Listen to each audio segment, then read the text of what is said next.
دیکھیں ان کی بلوچستان میں جتنے بھی تحریکیں چل رہی ہیں آپ بتائیں کیا ان سے بلوچستان کو تعلیم مل رہا ہے, بلوچستان کو صحت مل رہا ہے, بلوچستان کو روزگار مل رہا ہے, بلوچستان کو کیا مل رہا ہے؟ بلوچستان صرف ان کی تحریکوں کی وجہ سے ہمیشہ پسماندہ رہا ہے, بلوچستان ہمیشہ کٹتا رہا ہے, بلوچستان ہمیشہ انہی کی وجہ سے جلتا رہا ہے, انہی کے دہشت گرد ہمارے سہولیات کو متاثر کرتے ہیں, ہمارے اسکولوں پر حملہ آور ہوتے ہیں, ہمارے گھروں پر حملہ آور ہوتے ہیں, ہمارے معصوم نوجوانوں کو جو پاکستان کی بات کرتے ہیں, جو ان کی تحریکوں کی مخالفت کرتے ہیں یا ان کی نظریات کے ساتھ مخالفت رکھتے ہیں, یہ لوگ ان کو نقصان پہنچاتے ہیں, خواہ وہ پنجابی ہو یا بلوچ ہو یا براوی ہو یا پشتون ہو یا ہزارہ ہو. بلوچستان میں جو بھی ان دہشت گردوں کی مخالفت کرتا ہے یا BYC جیسی تحریکوں کی مخالفت کرتا ہے وہ لوگ ان کو نقصان پہنچاتے ہیں, تو ان کی تحریکوں سے بلوچستان کو کچھ نہیں ملا ہے. اچھا اس میں عدن یہ بھی تھوڑا سا بتائیے گا کہ یہ جو مارنگ کے حوالے سے جو تفصیلات سامنے آئی عدالتی کارروائی کے حوالے سے, تو اس میں کچھ کیسز میں شاید ان کی کوئی ضمانت ہوئی بھی ہے, لیکن کچھ کیسز ایسے ہیں جس میں ابھی تک ان کی ضمانت نہیں ہوئی. تو اب ان کی جو وہ بیان ہے نادیہ, وہ اس پہ بھی کوئی سیاست کر رہی ہے اور قانون خود پاؤ تلے روند رہی ہے. ایک وکیل ہوتے ہوئے کیا اس کو یہ زیب دیتا ہے کہ اس طرح کے معاملات میں قانون کو جو ہے وہ تنقید کا نشانہ بنائے؟ دیکھیں نادیہ لانگو نے FIR 89/2025 میں بڑا رونا ڈالا ہوا ہے کہ میری بہن کو اس میں ضمانت نہیں ملا ہے.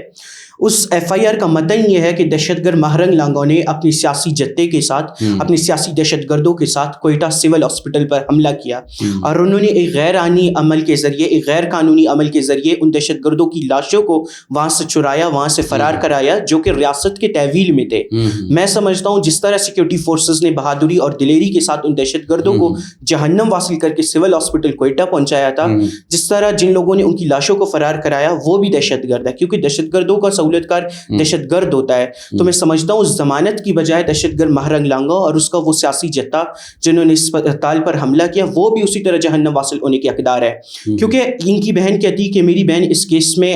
کبھی بھی ورڈکٹ نہیں ہو سکتی کیونکہ وہ قصوروار نہیں ہے. میں ان کو یہ کہنا چاہتا ہوں کہ وہاں اسپتال پر حملہ کرنے کے لیے اس جتے کو کس نے جمع کیا؟ دھرنا دیا گیا تھا, دھرنے میں تو بھی یہی باتیں ہو رہی تھی, لوگوں کو ورغلا کیا ریاست کے خلاف استعمال کرنے کے لیے, لوگوں کو اکسا کر لوگوں کو اشتعال پھیلا کر ان کے درمیان. تو اس اسپتال کے سامنے کس نے جمع کیا تھا؟ اسی ماہرنگ لانگو نے. ان دہشت گردوں کی لاشوں کے حق میں کس نے ٹویٹس کیے تھے؟ BYC نے کیے تھے, ماہرنگ لانگو نے کیے تھے. ان دہشت گردوں کے لیے پریس کانفرنس کس نے کیا تھا؟ ان دہشت گردوں کی فیملیز کے ساتھ اظہار یکجہتی کس نے کیا تھا؟ یہی ماہرنگ لانگو نے. تو ماہرنگ لانگو کی بہن کو شرم آنی چاہیے جن دہشت گردوں نے سرعام دن دہاڑے معصوم بلوچستانی مسافروں کی تضحیک کی, تذلیل کی, انہیں وہاں راستے میں روکا اور انہیں شہید کیا. ان کے حق میں بات کرنے کی بجائے یا ان کے ساتھ اظہار یکجہتی کرنے کی بجائے آپ کی بہن دہشت گردوں کی صفوں میں کڑی ہے اور ان کی وارث بنی پھر رہی ہے, ان کی لاشوں کو فرار سہولت کار بنی ہوئی, تو آپ کی بہن دہشت گرد ہے. لیکن یہاں سب سے بڑا المیہ یہ ہے, میں سمجھتا ہوں BYC سے میرا ایک سوال یہ ہے کہ آخر اتنی آپ لوگوں کی مجبوری کیا تھی کہ آپ لوگوں کو وہ لاشیں فرار کرانی پڑی؟ وہ آپ کے بڑے ہائی پروفائل مسنگ پرسنس کی لاشیں تھی یا وہ آپ کے ہندوستان کے کچھ را کے ایجنٹس کی لاشیں تھے؟ آخر آپ قوم کے سامنے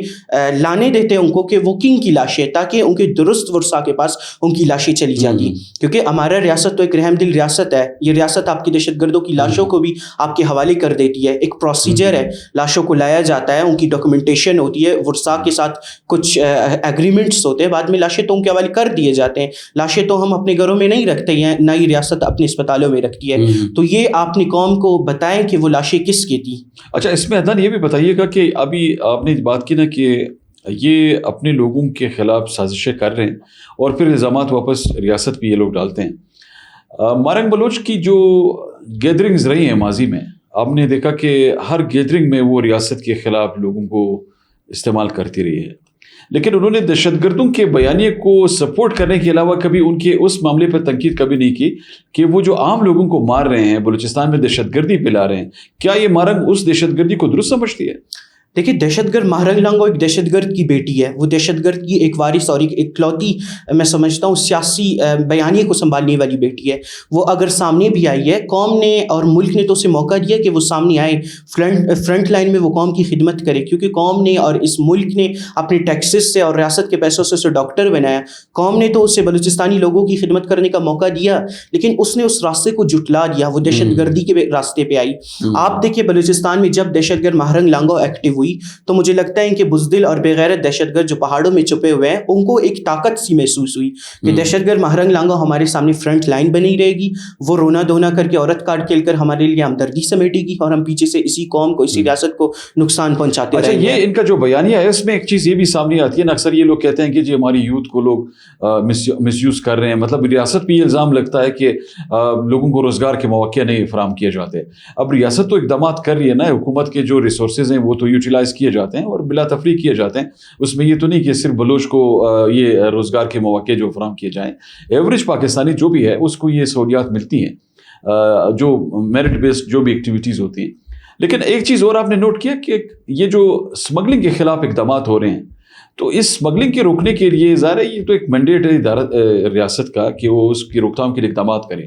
تو اس کے لیے جو اقدامات ہوتے ہیں آپ اس کو کس طرح دیکھتے ہیں کہ یہ جو ہماری بلوچ انسرجنسی ہے جو جن علاقوں میں زیادہ اس وقت دیکھی جا رہی ہے,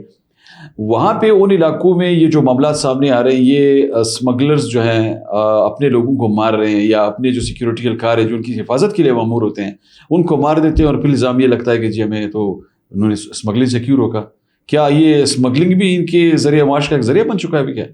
دیکھیں بلوچستان کی اگر ہم بات کریں, بلوچستانی ریاست جب بھی ہمارے نوجوانوں کو تعلیم دیتی ہے, صحت دیتی ہے, روزگار دیتی ہے, یا تعلیمی اداروں میں آنے کے مواقع دیتی ہے, یا بلوچستان کا نوجوان اٹھتا ہے پاکستان کی بات کرتا ہے, تو یہ BYC کی چند دہشت گرد خواتینوں کو فوراً ریاستی ٹاؤٹ ہونے کا لیبل لگا لیتے ہیں. لیکن اگر دوسری طرف ہم دیکھیں یہ ہندوستان کی بات کرتے ہیں, یہ افغانستان کے حق میں ٹویٹس کرتے ہیں, یہ دہشت گردوں کی پشت پناہی کرتے ہیں, تو یہ خود بتائیں کہ یہ کس کے ٹاؤٹس ہیں.